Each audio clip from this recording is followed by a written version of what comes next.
बोले कि एक विष्णु सहस्त्र नाम का पाठ जो है बहुत देर लगता है, आप केवल राम कह दीजिए। माता पार्वती जी को भोलेनाथ जी बोले आप केवल राम कह दीजिए, एक राम का जो फल होता है वह पूरी विष्णु नाम सहस्त्र मतलब विष्णु सहस्त्र नाम का पाठ, हाँ, जो 1000 नाम है उसका फल मिलेगा। हाँ, फल बराबर है। एक नाम का यहाँ मतलब एक राम का जो कीमत है एक नाम का, वो विष्णु नाम सहस्त्र नाम का मतलब बराबर, हाँ बराबर है, 1000 बराबर है। तो इस तरीके से जैसे माता पार्वती जी सुनी तो बहुत खुश हो गई, यार मुझे इतना देर लगता था, अब तक क्यों नहीं बताया, अरे अब तक बता देना चाहिए, आप बता। तो भोलेनाथ जी बोले हमें क्या बता, हमें क्या बता, आप इस तरीके से पाठ करती हैं। तब से माता पार्वती जी राम नाम पर बहुत भरोसा, वो तो आदि शक्ति है, वो तो सब बोलते। तो अगले बार सपने भी ना आए तो अच्छी चीज है, जैसे अच्छी स्वप्न देखे ना तो बताना नहीं चाहिए। हाँ, आपको नहीं बताना चाहिए, लेकिन या कोई गुप्त रूप से अनुष्ठान हो उसको नहीं बताना चाहिए। पुण्य करी तो ना कही, पाप करी प्रकाश, दोनों कहने से घटत है, कहते गिरवर दास। तो महाराज जी यहाँ चित्रकूट जब हमारे पास आया करते थे रात में, महाराज जी 10-10 बजे 8-8 बजे टाटी घाट जाया करते थे, और 6 बजे 7 बजे के लगभग जो है जो माने रामघाट में मतगंधा स्वामी हैं। देखो, आप अपने मुख से कहें चाहे ना करें, दूसरा व्यक्ति कहने में कोई दोष नहीं लगता, अपने मुख से कहने में दोष लगता है। तो उसमें क्या हुआ, महाराज जी कभी 11, कभी जो है 10, कभी 7, कभी 5, इस तरह से पर डे जो है महाराज जी 7 बजे 8 बजे तक रोज़ मतगंधा स्वामी में जाते थे। रोज़ ये नीलकमल को वहाँ चढ़ाते थे। वहाँ के जो मानते थे महाराज जी को बहुत मानते थे, क्योंकि टाटी घाट, और टाटी घाट से रामघाट लगभग 10 किलोमीटर जाना, 10 किलोमीटर आना, 20 किलोमीटर था। तो महाराज जी एक महीना, सावन का महीना था, सावन का महीना, 1 वर्ष निकल गया महाराज जी। हाँ, क्योंकि सहस्त्र दल चढ़ाने महाराज जी पूरी 1 वर्ष हो गया। हाँ, मिलता कहाँ है महाराज जी, बहुत दुर्लभ है। तो महाराज जी हमारे सावन के महीना में 1 महीने, इस बार ने पिछले बरस था, पिछले बरस महाराज जी इस तरह से अब हम गिनती नहीं बता सकते हैं, क्योंकि डेली महाराज जी कभी 11, कभी 7, कभी 5, एक महीना में अब 108 तो मान लगभग चढ़ा ही दिए होंगे, क्योंकि हमको भी अनुमान है, क्योंकि महीना में 3 त्रिका 9 माने 108 से भी ज़्यादा हो गया होगा, क्योंकि कभी 11, कभी 7, कभी 5 इस तरह महाराज जी चढ़ाएँ। तो महाराज जी के बारे में जितना कहा जाए उतना कम है। महाराज अब थोड़ा शार्ट में आप राम नाम की महिमा बताइए। राम नाम की महिमा तो महाराज जी बहुत निराला है, और जितना भी इसको कहा जाए उतना ही कम है, क्योंकि राम नाम की पूर्ण रूप से महाराज जी शब्द में कोई व्याख्या नहीं कर सकता है महाराज जी, नहीं कर सकता। कारण ये है कि जिसके पास भगवान जितनी बुद्धि दिए हैं, चाहे वो देवी देवता हो अथवा ऋषि मुनि हो या मनुष्य हो, गंधर्व हो, कोई भी हो, जिसके पास जितनी तपस्या है, अब परमात्मा ने जितना बुद्धि उसको दिया है, उस हिसाब से राम नाम मतलब अपने मुख से वर्णन कर सकता है, अपने मुख से वर्णन। हाँ, मतलब पूर्ण रूप से राम नाम को कोई भी नहीं गा सकता है, नहीं गा सकता। बताते हैं महाराज जी कि ऐसे गोस्वामी जी भी लिखे हैं, कई जगह रामायण में आता है कि राम जी की इच्छा से मतलब शेष जी, सरस्वती जी और शारद शेष महेश विधि आगम निगम पुराण, मतलब सरस्वती जी, शेष जी और वेद पुराण उपनिषद जो भी हैं, मतलब राम नाम को महिमा को पूर्ण रूप से नहीं गा सकते हैं।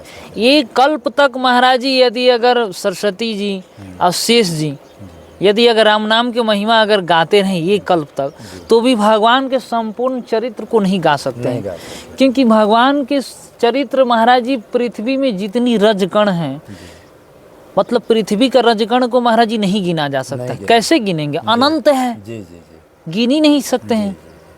एक पर्वत को यदि अगर कोई अगर मतलब पीस दिया जाए क्या गिन सकते हैं?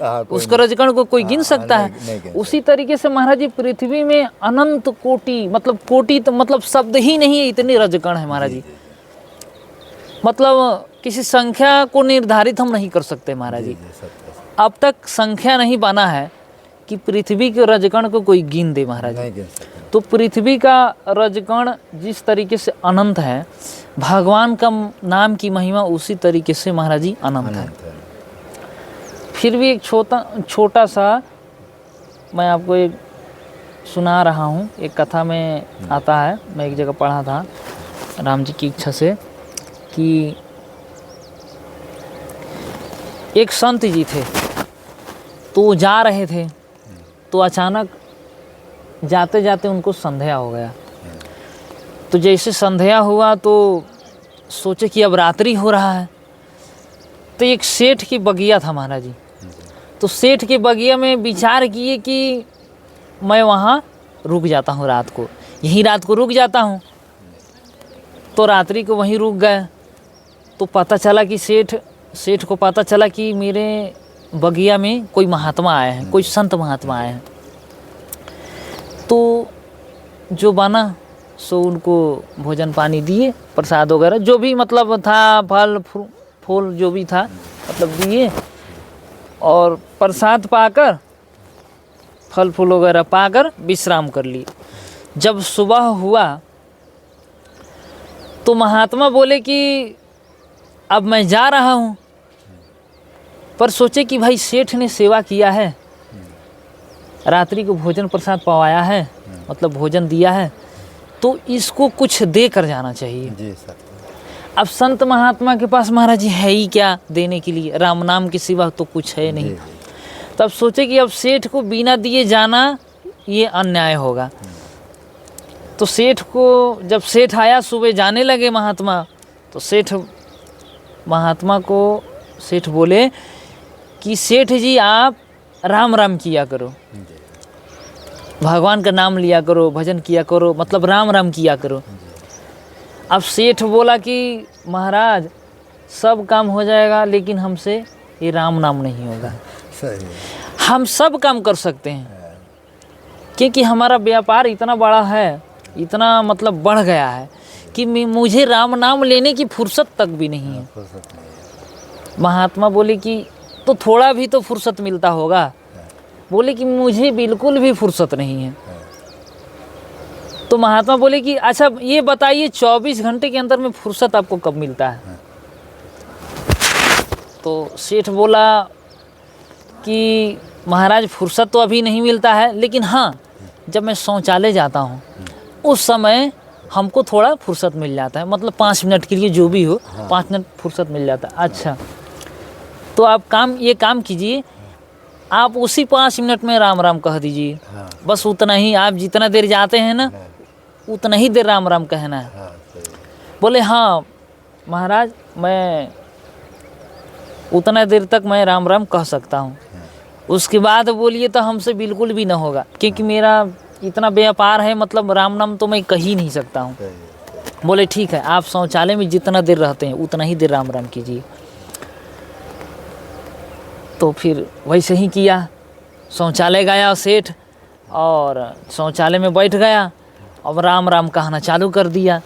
जैसे राम राम कहना चालू किया, हनुमान जी महाराज, तो देखिए महाराज जी ऐसा है, जब कोई राम राम कहता है ना तो कानों में हनुमान जी का आवाज़ तत्काल पहुंचता है महाराज जी। अच्छा, तत्काल। अच्छा। 1 सेकंड भी नहीं लगता है। हनुमान जी महाराज जो भी राम राम कहेगा ना, चाहे एक ही राम क्यों ना बोला हो, हनुमान जी के कानों में बात तत्काल जाता है महाराज जी। तो हनुमान जी सुने कि इतना मीठा राम नाम कौन ले रहा है, भाई बहुत मीठा मतलब राम नाम कौन ले रहा है, किसके मुख से निकल रहा है। तो हनुमान जी देखे, अरे ये सेठ बताओ शौचालय में भगवान का नाम ले रहा है।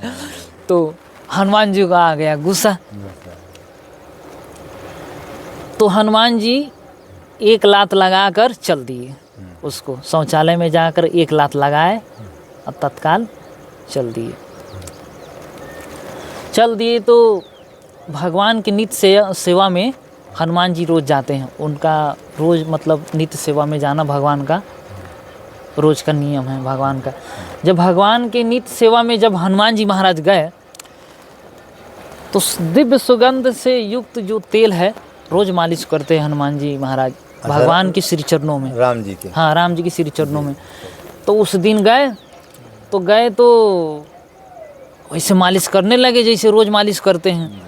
तो मालिश करते करते भगवान कराहने लगे, इस तरीके से, मतलब पीठ में दर्द होने लगा भगवान को। अब कराहने लगे, जब भगवान राम जी कराहने लगे तो हनुमान जी बोले, प्रभु आपको कहीं दर्द हो रहा है क्या, मतलब आप इस तरीके से कराह रहे हैं। तो राम जी बोले कि मत पूछो अब आगे, मुझे बहुत दर्द हो रहा है, पीठ में चोट लग गया है कहीं। तो बस वहीं चरणों में मेरे मालिश कर दो, अब बस जाओ। बोले नहीं प्रभु, मैं देखना चाहता हूँ कि आपका चोट कहाँ लगा है। बोले ना देखो तो ही अच्छा है। बोले थोड़ा तो देखने दीजिए। बोले ठीक है भाई, देख लो। तो हनुमान जी देखे तो वहाँ पर महाराज जी किसी बंदर का लात लगा हुआ था। भगवान की पीठ पर बंदर का लात लग गया था। हनुमान जी महाराज को बहुत गुस्सा आया। कौन, मतलब वो दंड है बंदर जिसने आपके पीठ पर लात मारा है, मैं इसको छोड़ूंगा नहीं। आप नाम भर बता दीजिए, वो जीवित नहीं रहेगा। अब हनुमान जी महाराज को जैसे भगवान बोले कि आप उसका नाम नहीं सुने तो ही अच्छा है। बोले नहीं नहीं, आप बताना पड़ेगा। हनुमान जी महाराज जिद पकड़ लिए कि आपको बताना ही पड़ेगा। बोले कि तुम ही हो, आप ही का लात लगा है। बोले हमने भगवान आपको मैं लात मारी कैसे, मैं तो मन में कल्पना तक नहीं कर सकता हूँ। इस तरीके से लात भला मैं कैसे मार सकता हूँ। बोले कि जब वो शौचालय में जब सेठ राम राम कह रहा था, उस समय आपको बहुत गुस्सा आया था और उसको आप एक लात लगा के चल दिए। जब आप लात मारे थे तब मैंने आपके पैर की तरफ मैंने पीठ कर लिया और वह लात मुझे लग गया। जब आपका बायां हाथ, राम जी बोल रहे हैं हनुमान जी से, जब आपका बायां हाथ का घूसा जब रावण नहीं सह सकता है तो वो बेचारा सेठ कलयुग का है, वो कैसे सहेगा लात तुम्हारा। तो मैंने पीठ लगा दिया, तो वही मतलब दर्द हो रहा है मेरे को।